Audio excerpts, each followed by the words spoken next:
'Cause I'm just a nobody, trying to tell everybody all about somebody who saved my soul.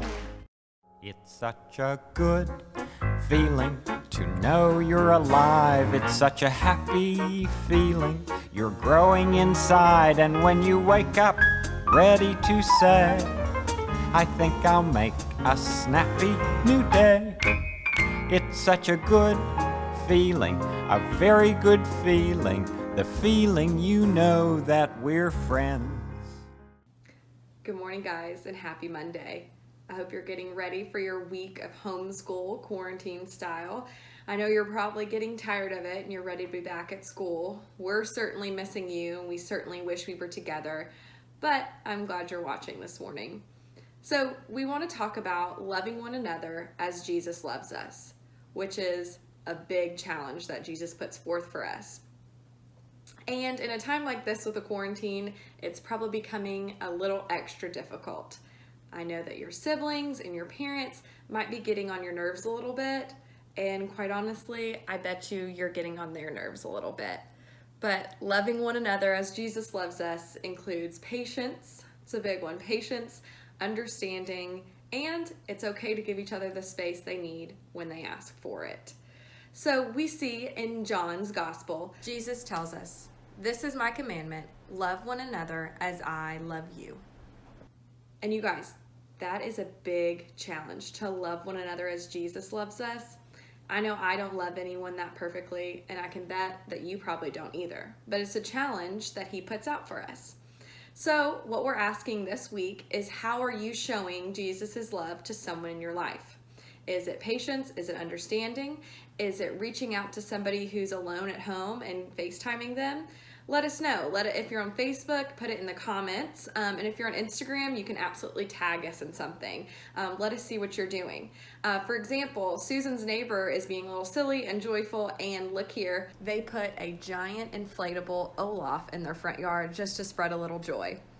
But I have some bad news for you, Olaf. No warm hugs for a while. Stay back 6 feet. So I don't know about you guys, but ever since this COVID-19 pandemic has started, I've been waffling back and forth between two extremes. Some days, some moments, I'm walking outside around my neighborhood, it's 70 degrees, and I'm like, this is awesome. Like, nothing can hurt me. Like, this is silly. You know, I should go to the lake and do all these things, and everything's fine, and I'll be fine. And then I have these moments, probably, seconds later, that I'm anxious and I'm scared and I have a tickle in my throat and I think it means certain death.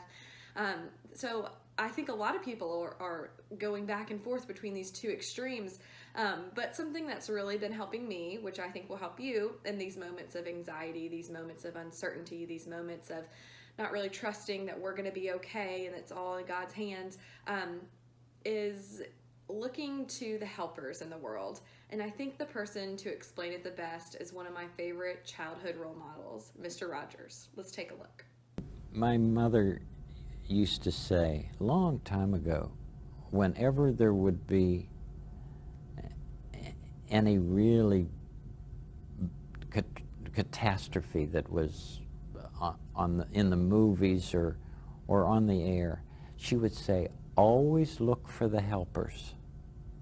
There will always be helpers, even just on the sidelines.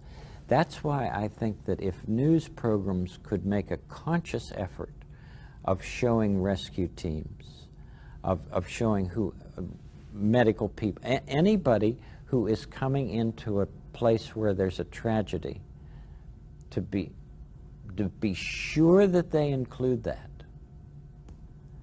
Because if you look for the helpers, you'll know that there's hope.